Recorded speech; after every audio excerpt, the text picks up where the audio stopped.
Welcome to The Advocate, a program that thrashes out all the topical issues of the day. When you are in government, you don't see nothing wrong with whatever is happening. The moment you are out there, everything is wrong. You can't even see many women now, and when they're there, they're not even really making a mark, and then they have an NYSC problem and this and that. One of the reasons why we don't have more women in politics in Nigeria is for as long as political meetings continue to take place in the middle of the night. Exactly. Really disastrous for a president to even say be unaware of the chief It's justice. a ploy. It could be a strategy. That strategy was very terrible strategy. Because the buck stops at your table. Whether it's that we don't look after our cities, and quite frankly, Nigeria is becoming a very ugly place. When you are the only one feeding the people with this news, and there is nobody countering them, it becomes, you know, the news. Welcome to The Advocate, the show where 5 topics merge with 5 differing opinions, leading to an action-packed hour. This week, Uche takes on the dangerous trend of trial by media. Chuka takes refuge in the burgeoning Nigerian music industry. Wait till you know what he's got. And if we ever thought Brexit was nothing to do with us over in Nigeria or Africa, Ekene is telling us to think again. While Liboris's advocacy is somewhat soft, is dedicated to the life and the fight against cancer. But first, me.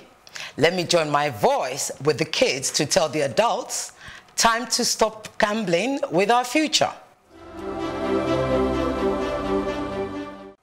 A couple of weeks ago, school children across the UK and other countries went on strike to protest against climate change. They were organised and clear with their demands. The protest, inspired by 15-year-old Swede Greta Thunberg, who skipped class to protest for the same cause outside the government buildings in her home country. That was September last year. As a result of Greta's protest, she was subsequently invited to the recent UN Climate Change Conference, where she gave a powerful and emotive speech calling out world leaders on their inaction and ineptitude to deal with what is actually a life-threatening issue.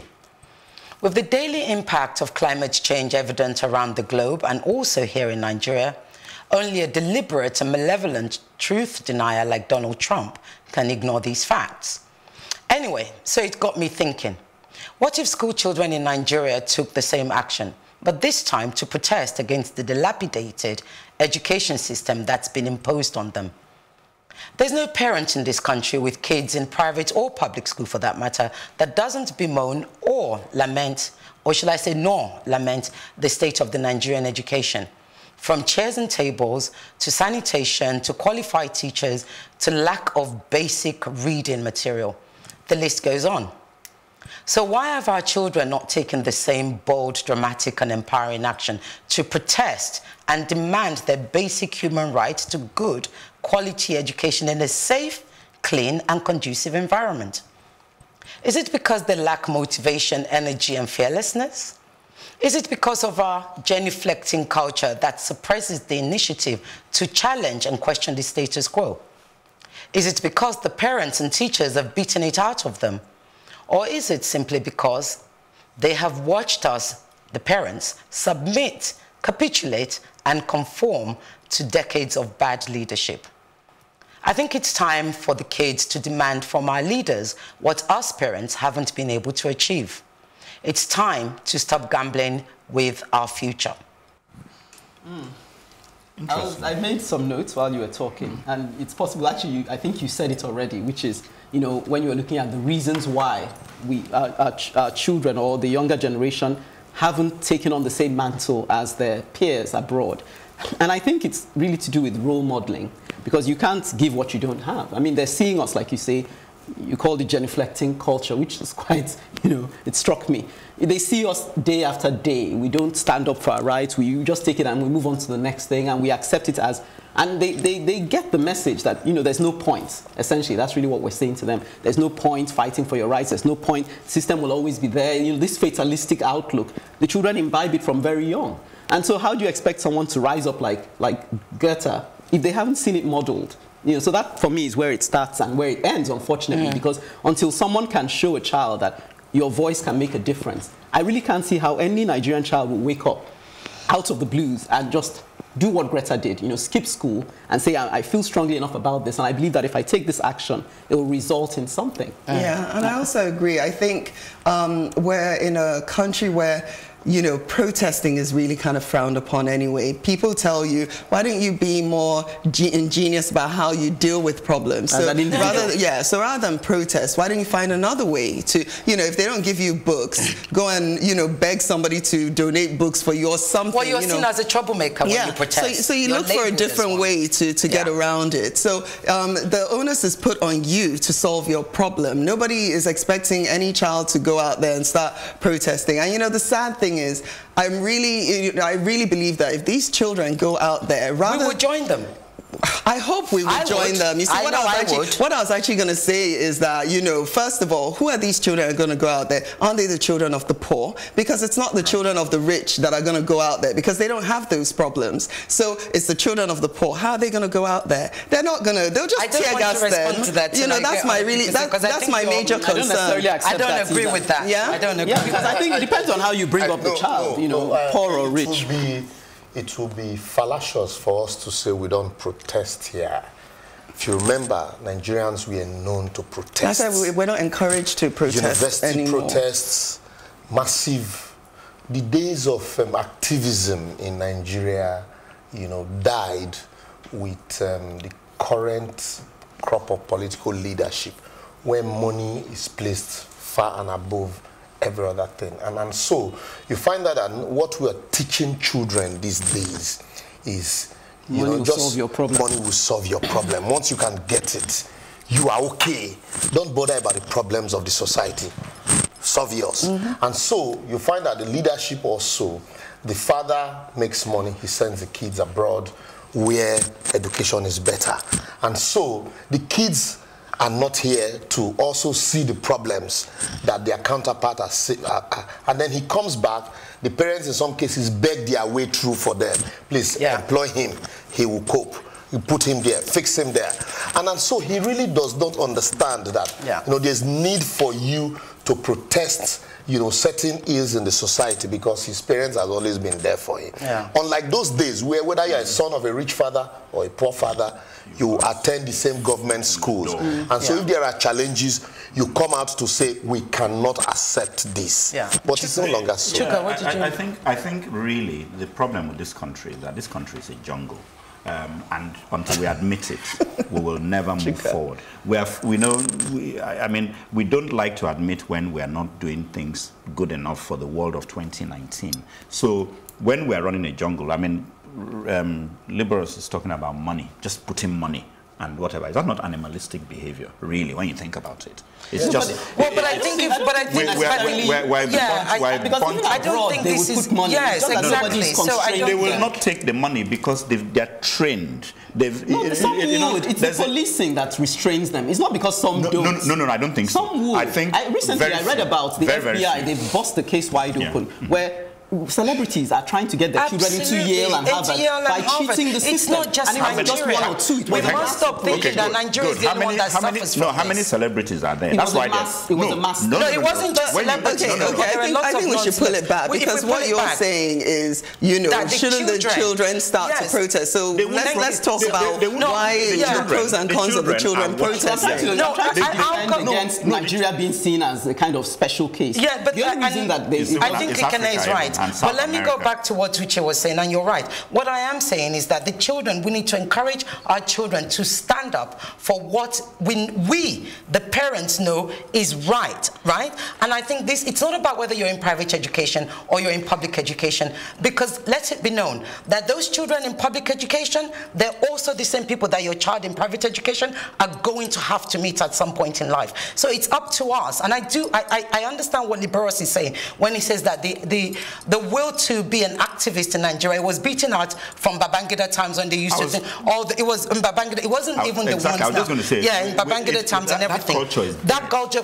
But however, no. But we also forget So that the we children achieved it. can't see We anything. achieved it in Occupy Nigeria. And I will always say, allow me to say now, actually you're wrong, and I would disagree with you. Actually. The first day of Occupy Nigeria, we didn't know what was going to happen. Remember, we didn't know whether the police were going to shoot, whether they were going to do anything. I agree. Some of us did go out on that first day, Yes, and you did take your life, and I did that, and I said to people, I did that so my son, I did that so my son would see that activism for something that you believe in is correct, and that's to encourage them, because we do capitulate in this country. We really do. Really. No, but it might not be across the country, but it was something that we did. Sorry, Libras, you were saying something. The poll tax riots was only in the UK, in London, right? Does that mean it didn't happen? But you would have found that it happened big time. No, it didn't. On other platforms. No. We don't have enough platforms. We do. We have ourselves. 200 million people. We have ourselves. You have to start from you know, I'm just going to go on and on. Yes. It all started off pretty big. Anyway, so much to say on that one, and we're only just getting started. Uche does a face-off with the courts of public opinion after the break. Join us. Welcome to The Advocate, a program that thrashes out all the topical issues of the day. When you are in government, you don't see nothing wrong with whatever is happening. The moment you are out there, everything is wrong. You can't even see many women now, and when they're there, they're not even really making a mark, and then they have an NYSC problem and this and that. One of the reasons why we don't have more women in politics in Nigeria is for as long as political meetings continue to take place in the middle of the night. Exactly. Really? It's disastrous for a president to even say be unaware of the chief It's justice. a ploy. It could be a strategy. That strategy was very terrible strategy. Because the buck stops at your table. Whether it's that we don't look after our cities, and quite frankly, Nigeria is becoming a very ugly place. When you are the only one feeding the people with this news, and there is nobody countering them, it becomes, the news. You're watching The Advocate on PlusTVAfrica. Time to confront a public matter. Over the weekend, we all heard the news that the federal government had closed their case against the suspended Chief Justice of Nigeria, Walter Onnoghen. We learned that contrary to the APC propaganda on social media that claimed the CJN owned 55 houses and $3 million in his account, in actuality, he owned 5 houses, one of which was given to him by the federal government of Nigeria, and also $200,000. On the basis of this propaganda, the CJN was urged by many people to resign, and when he didn't, the unprecedented step of suspending him was taken. Due process was completely abandoned in place of a kangaroo court, which had already found him guilty. This trial by public opinion has been a weapon used on many occasions by this government against its perceived enemies. We saw this applied against the Senate President Bukola Saraki, who was accused of false declaration of assets and was immediately pressured to resign and abdicate his responsibility while proving his innocence at the courts. In saner climes, prosecution authorities are careful about what they release in the public sphere, so as not to prejudice the investigation, but not so in current-day Nigeria. Today, reputations and careers are destroyed through propaganda, careers brought to an abrupt halt unless one has the liver, yes, I said that, the liver, to resist, and a strong support system as demonstrated in both cases.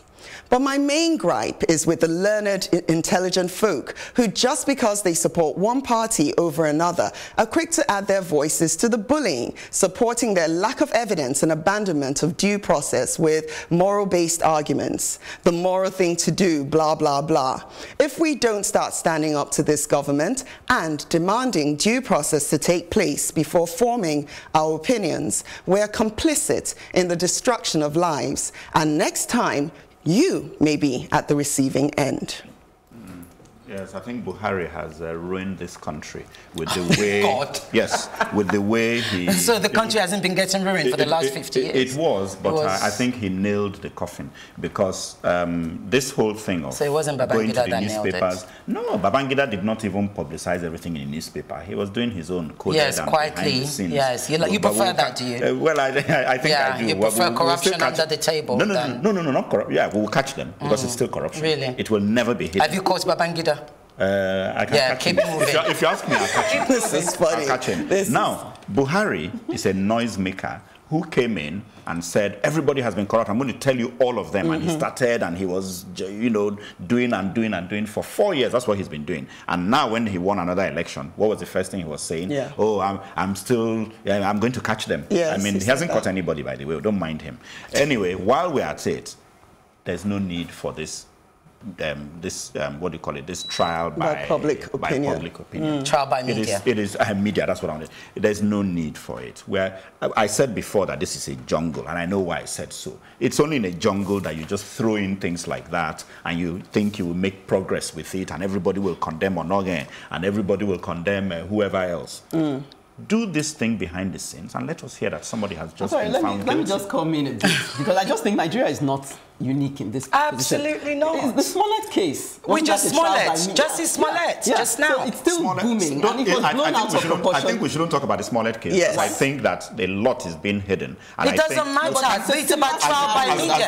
It's a similar scenario. It's exactly what you said. Okay, let's not divert. Okay, let me zoom in on my key point. I'm just trying to avoid all this nailing Nigeria as one as like it's one No, I'm focusing on this government. But let me focus. According to Chuka, Buhari is also responsible for all the problems of the world. Keep going. I don't know if you said that. No. But okay, let me come in. But maybe 50%. Let me come in to agree with Uche. Okay, let Ekene come in. Let me come in to agree with Uche. Yes, let me come in to agree with Uche on the my whole focus on this topic for me is the abuse of due process, which I would like Libros to give us the breakdown if he can. Because I really feel that if we can deal with that area, then we shut the door on any future offenders. Because it's not enough to say, oh, that we didn't find anything against Onoge now. Why were you able to follow the process the way you did? So since that's the technicality we can catch them on, we penalize them and we don't let them off the hook so that next time people don't try that again. Because that's the only way you're going to send the message loud and clear and say, you may think you can run roughshod over the system, but if you try this again, the penalty is going to be so heavy, you dare not. Yeah. That's really my own angle on it. Yeah. But that would be down to our people. But go on. Legal amongst us. You see, it's very unfortunate. That's why over here, a lot of people are let off the hook. Because in criminal matters, you must prove beyond reasonable doubt. And that any doubt in the mind of the court is resolved in favor of the accused person. And so, you find out that, like Chuka said, this government had done more of a trial by media, by public opinion, by ordeal. And when I say not even public opinion, by ordeal, what does that mean? I will explain to you. Oh, we found this man. We found $2 billion in his account. We found 55 houses. He's guilty. And so they go to town. To them, they've taken you through the ordeal. You are guilty. What does the law say? But when you come to the position of the law now wants you to establish the fact and take the process through. Even if the person is guilty, even the process of obtaining evidence also, there are procedures of obtaining evidence. And if you circumvent the process, the law also cannot close its eyes to it. And so at the end of the day, you find out that the criminal, walks home freely, because you throttle the process. And then the next thing they do, they turn around. Oh, lawyers are the problem. Oh, this man that everybody knew that he stole. The lawyers just came and spoke English, and the court let them off. The judge probably must have collected bribe. Forgetting that prosecution, investigation, it's what commences prosecution. If your investigation is wishy-washy, definitely your prosecution will end in a quagmire. And so, even in small criminal cases at the magistrate court, the police will tell you, yes, we have a confessional statement from him. And at the point of tendering the confessional statement, the lawyer says, well, it wasn't voluntarily made. And then there's trial within trial. And then the judge says, since it wasn't voluntarily made, but what was the not You know what I would like to bring So in in Onogen's case, case, even though the BFCC had the Code of Conduct Tribunal had said, we didn't bring other accounts we discovered, but even the accounts that they have alleged that were not declared, the ones that had been declared, they had not even verified whether they existed exactly. or not. Yeah, that was the so part. all of these are abdications of responsibility. Nobody's hearing that somebody is going to be punished for it. Even the same document had not been verified. Charges had been profiled even before investigation were concluded. So that's what we should be let Rati come in quickly. Well, no, actually, the part that what you mentioned about the fact that they hadn't even verified his declaration of assets was actually one part I was going to bring in. The other part I do want to bring in, though, is that I want to remind all of us that this is not the first time it's happened. This actually happened with Salami.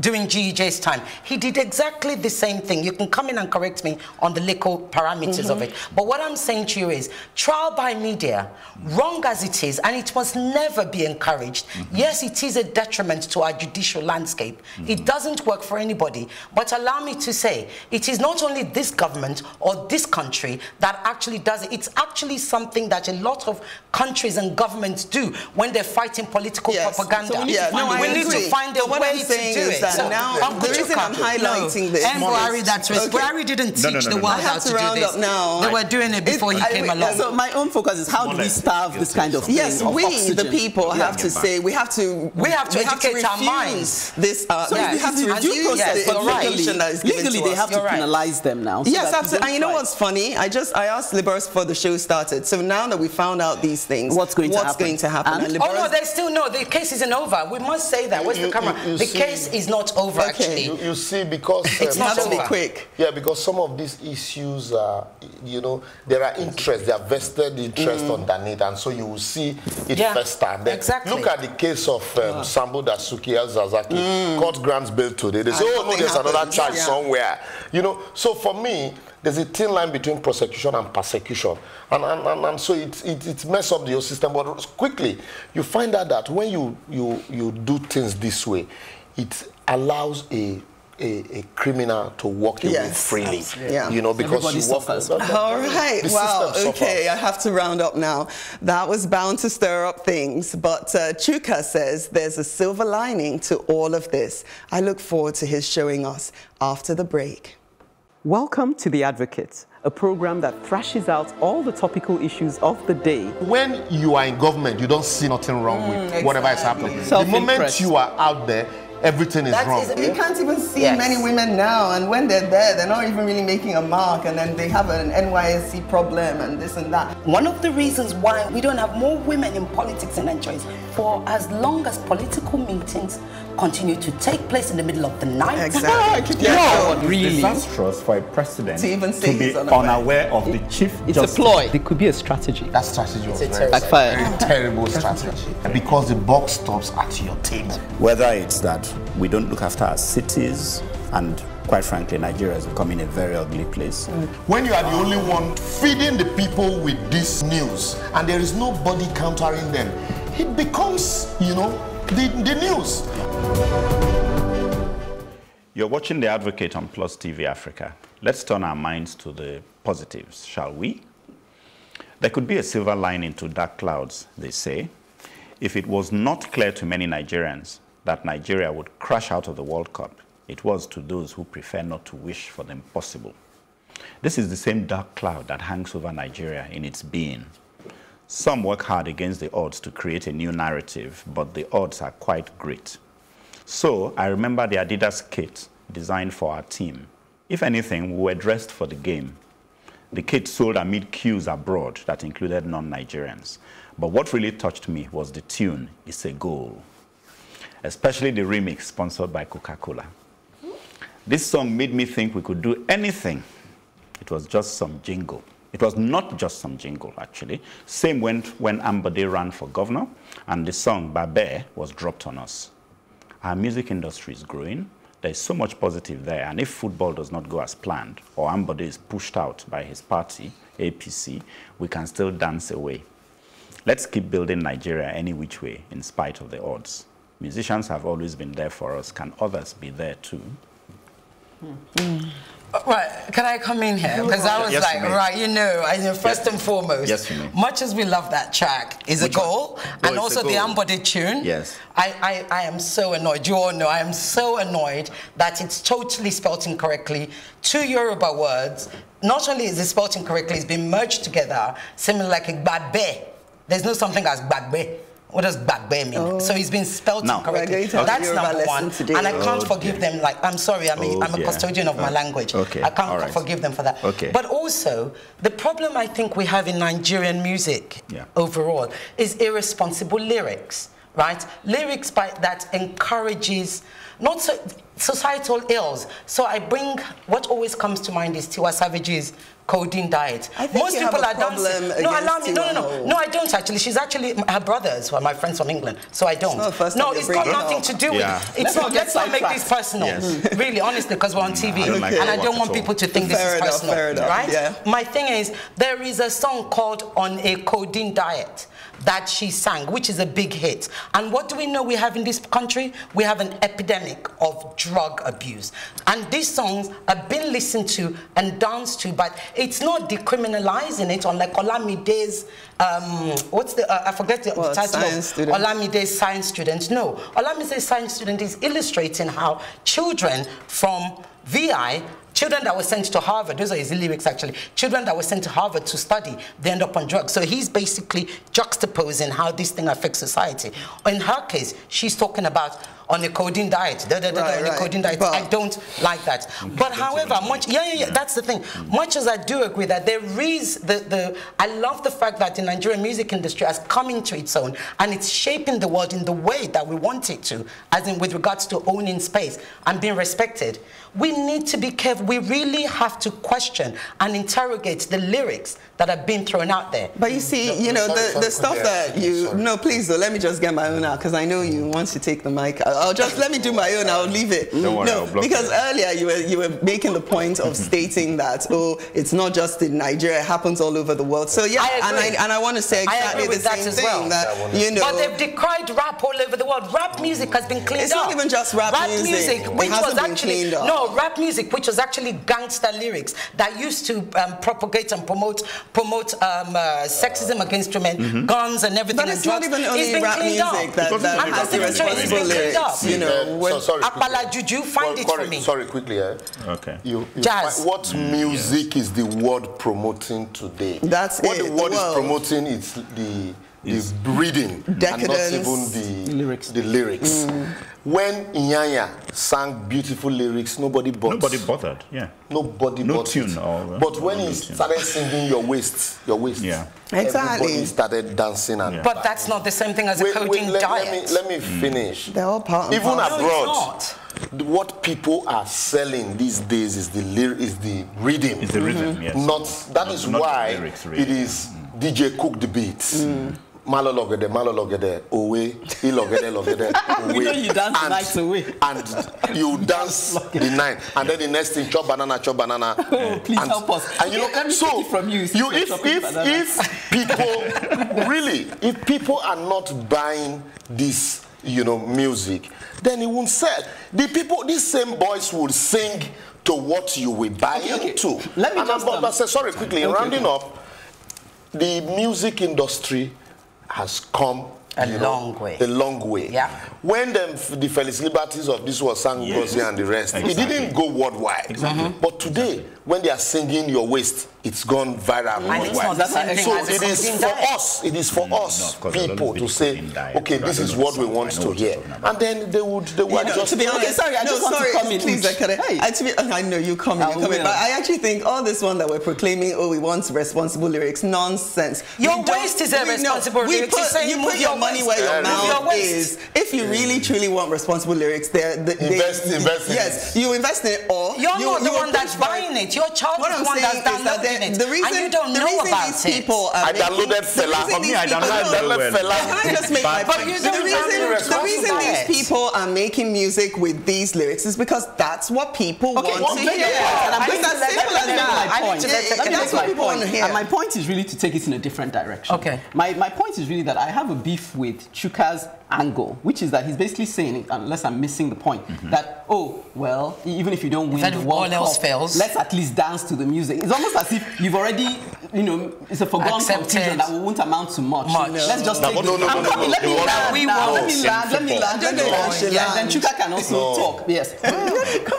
Hold on. In fact, that's what I said. Yes, it is, because I know how Chuka's mind works. That's what he says. He doesn't really think much, because he said we were dreaming the impossible. Yes. For the World Cup, we're dreaming the impossible, and then he doesn't even liken it to Nigerian project as a whole. Don't aspire for much concerning Nigeria. Let's just even settle for, let's be dancing. Let's be known for people who can dance and sing. And for me, I'm sorry, wait. The point of the matter is, you should win the World Cup. I'm sorry. So for me, it's not a consolation prize. We can win the World Cup.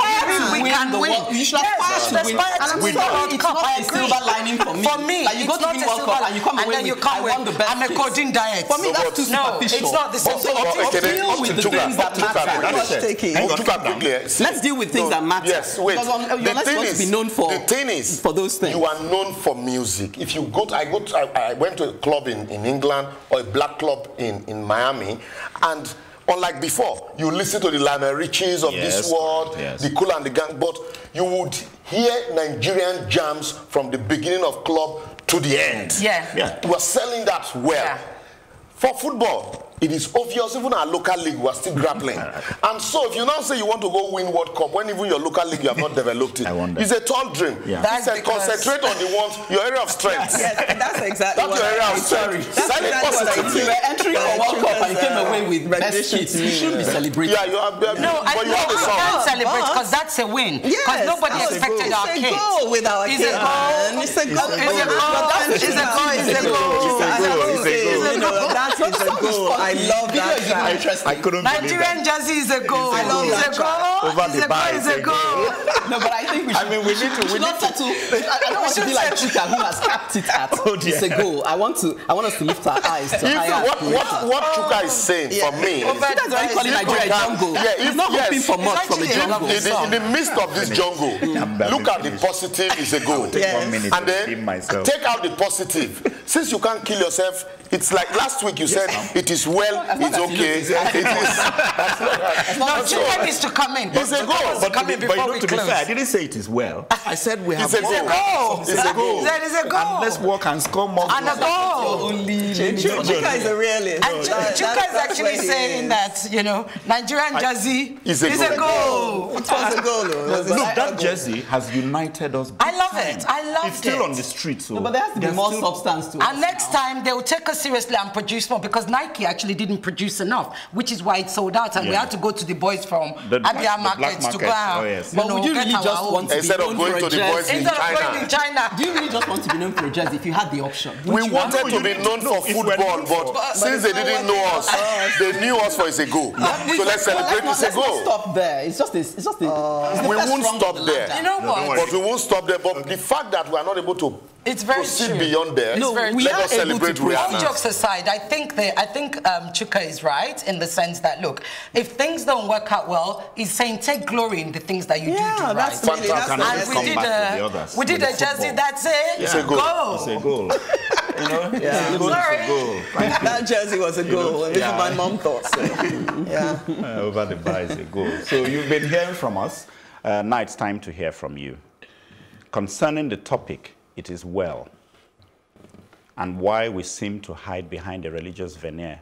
Kosiso says, as a people, we have been raised on the basis of fear from childhood.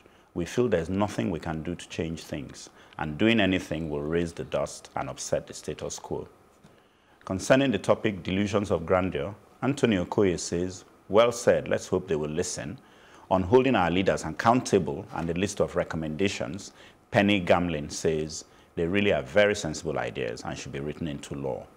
Here too, to join the conversation, go to PlusTVAfrica, hashtag #TheAdvocateNG on Facebook, and @PlusTVAfrica, hashtag @TheAdvocateNG on Instagram and Twitter.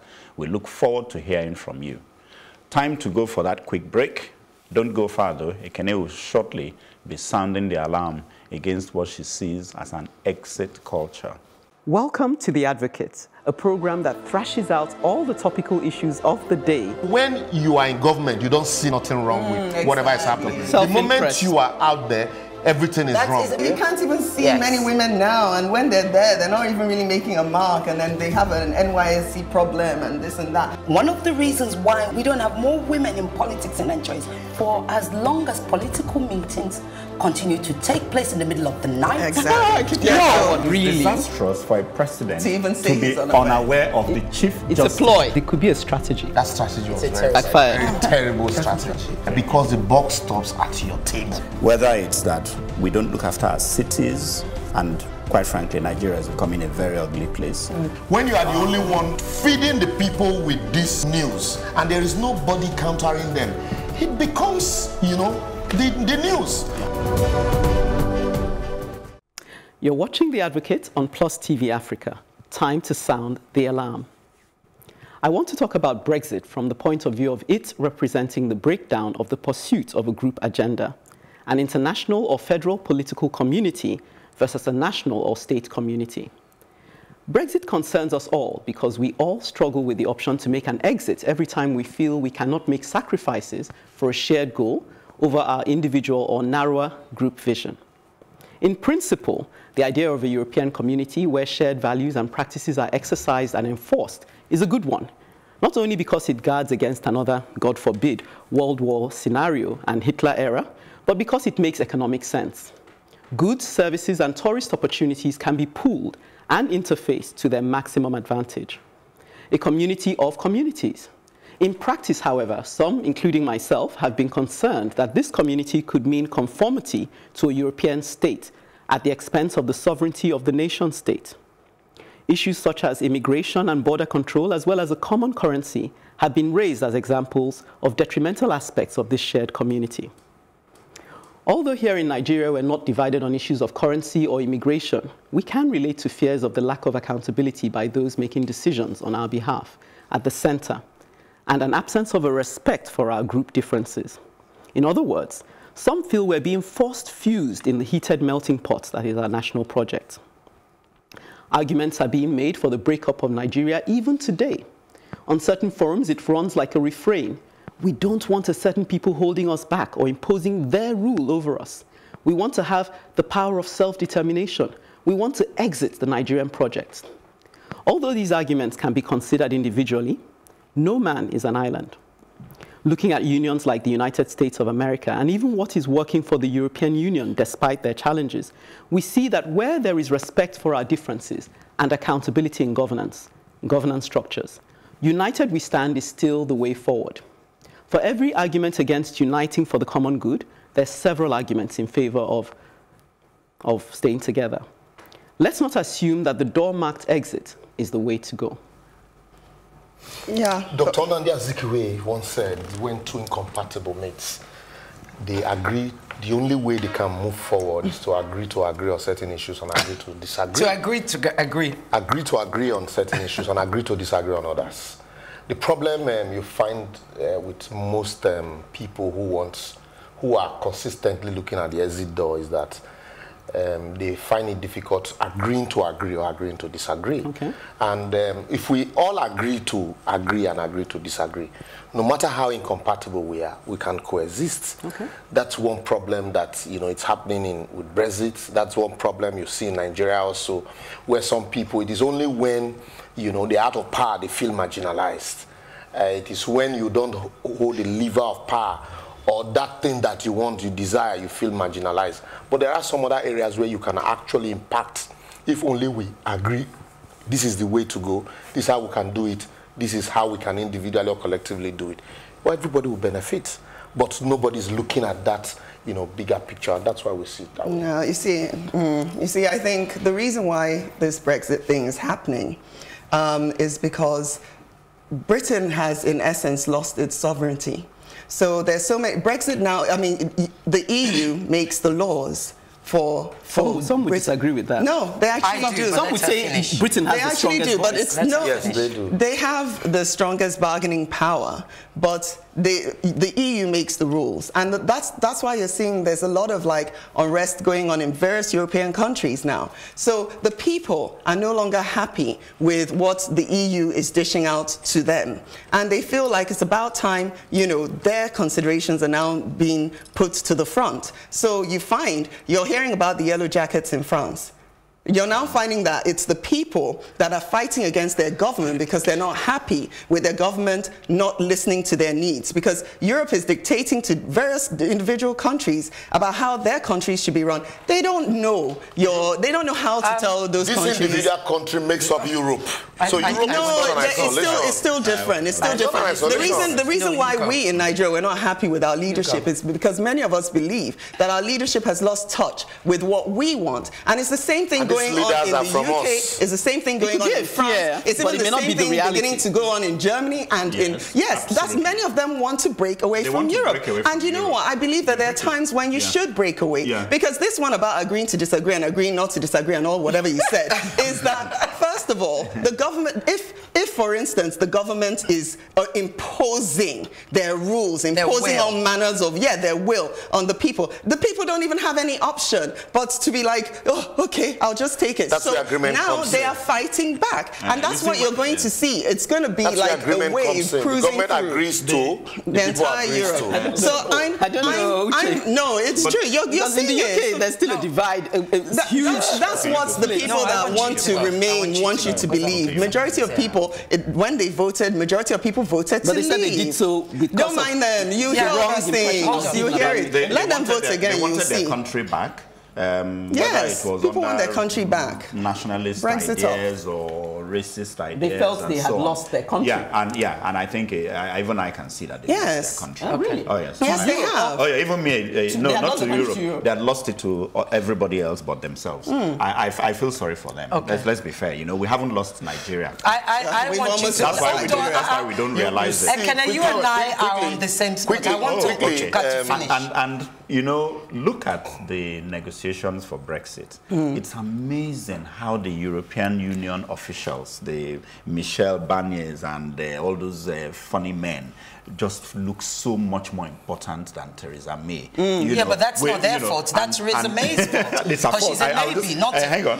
No. Don't bring her down too much. I know she's in trouble. Deal with the substance. And, you know, she just looks so... I just felt sorry. Yeah, but it's that... She's powerless. But it's that... Powerless completely. She's like a puppet. People don't want... as it is now, I know that they would want to stay in the union. Okay. I mean, because of the way it's been handled, or no, there was no other way it could have been handled that would bring a result better than this.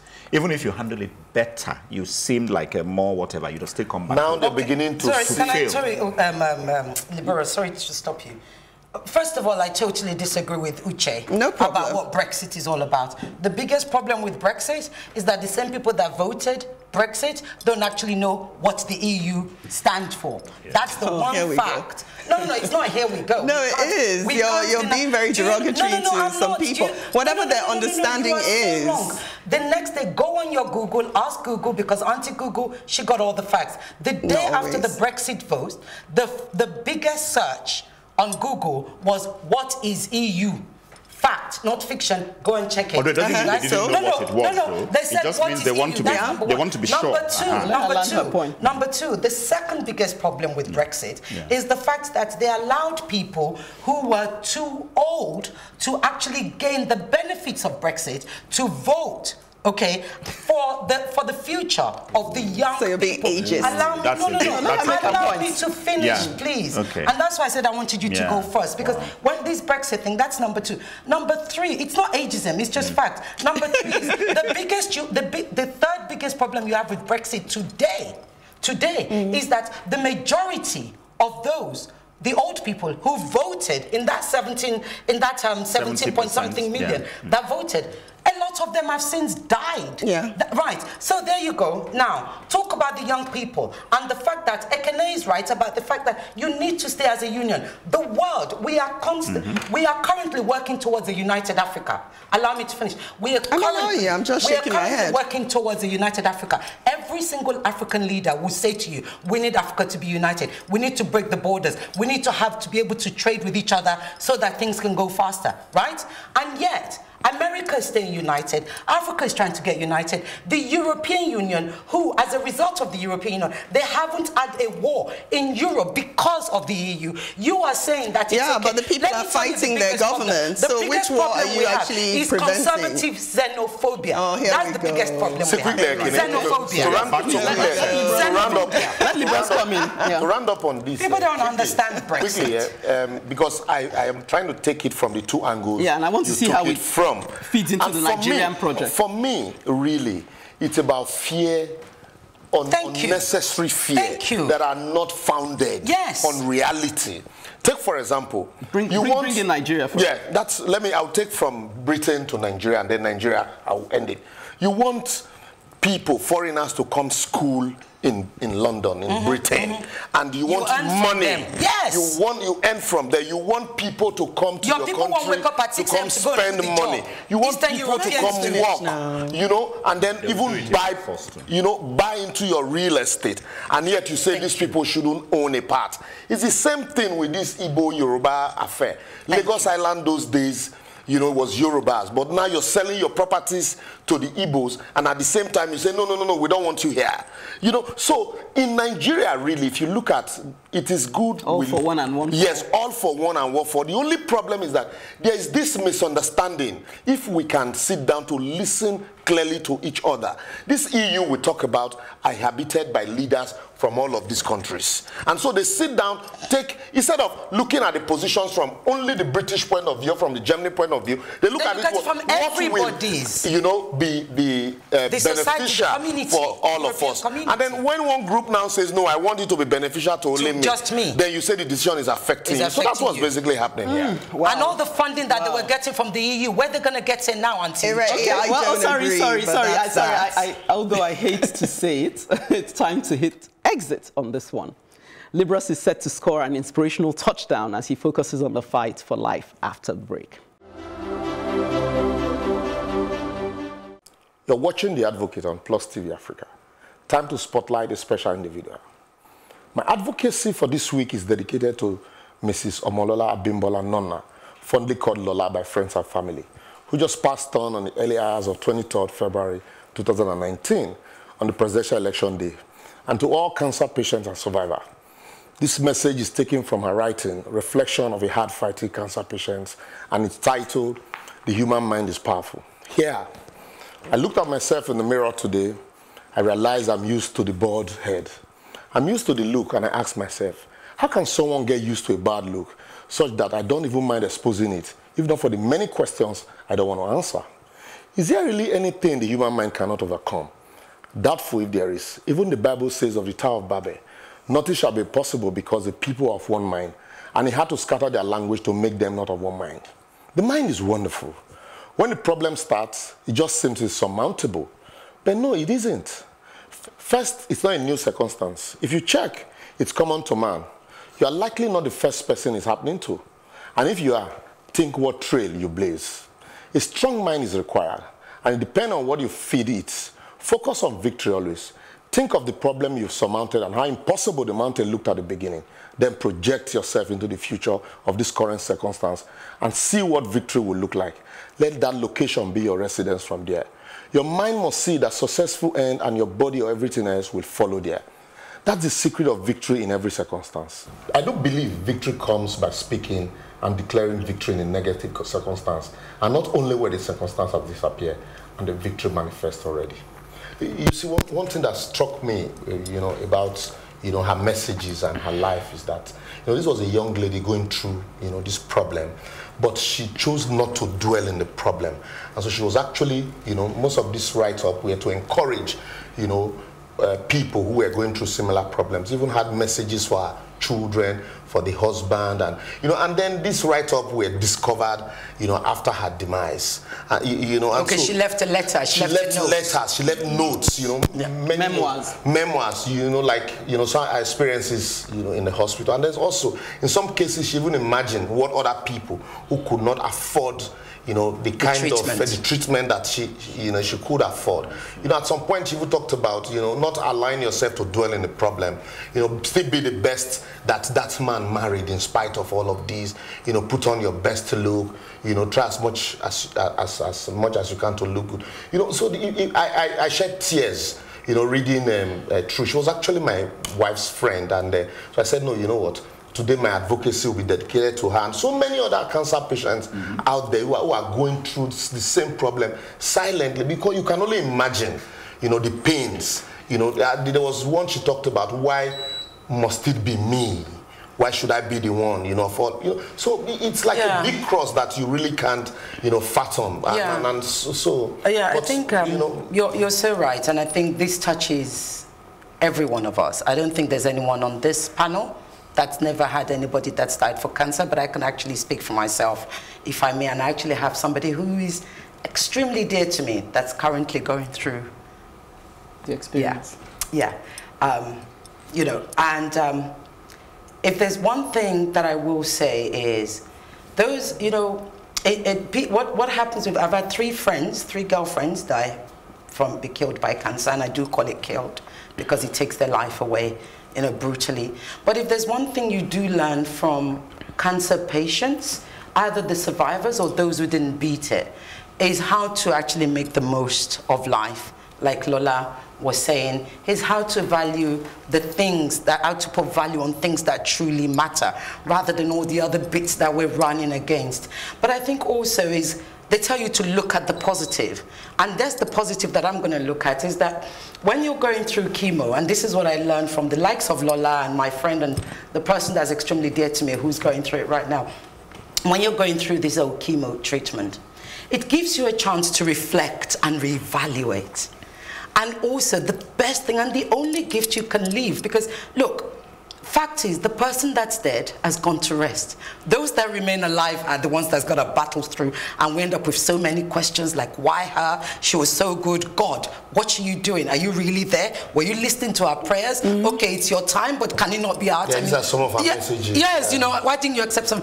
So, but the positive that I would take for this is that the fact that they get an opportunity to write those notes for us and deliver us those messages, and we're able to hold on to those messages and just hold on to them and gain some understanding, but also learn from them. That's why I find this advocacy. I mean, okay, I know we talk about Nigeria, and the world, but yeah, sometimes, it is nice to just sit back and think, you know what? The human being. I'm glad we're all safe. I'm glad everybody's safe. Good health. I wouldn't wish cancer on anybody. Let's all be thankful for what we are. And condolences to your wife, because losing a friend, you're all helpless. Everybody's helpless. Yeah. And I was going to add, I mean, again, it's very helpful to hear from you as well. One lady who managed to conquer the cancer fight, a survivor, one of the things that stood out when we went for her Thanksgiving was the support she had. And, people they underestimate what that being there for that person can do, It's not cancer, but I know someone close to me, lost her brother suddenly, and the wife is left alone with these young kids. But some of the things that have really lifted the whole family spirits is the way people have just come alongside at the right time. They've offered her somewhere to, go to shop. They've offered her children scholarship to go to schools. Yes, she's missing her husband, but at least she knows she's not alone, and someone else just saw her while she was weeping and crying and came and said, no, don't weep. I too went through that experience. I lost. I thought, well, that's the connection we have as human beings, that you can identify with someone's loss and then give them, lift them up at that right time, because that support network, you can't tell what. I think positively with cancer, though, more people beat cancer now than they ever did before. There's more research that's going into cancer, and like your friend, like Lola was saying, God rest her soul, with women, it also affects women differently to the way it affects men. So especially, when it comes to breast cancer, where you have to lose your breast, you've lost your, a man being bald It's not a big deal. A woman, you know how long it takes us black women to grow our hair? And then all of a sudden, this hair is gone. Yes, you can turn to a wig, but we still like to comb our hair. You know, those kind of things. All those gentle touch. It's important for the man that's next to you to still remind you that you're beautiful. You're still attractive. Yeah. I mean, I guess she was saying that about being attractive for her husband. Joanna, but he must remind you that, darling, you're beautiful. You know? And she did, you know, talked about the fact that, you know, the husband was always there, you know, awesome, provided that support. And another thing that the husband said, you know, also worked for him, she refused them talking about the problems.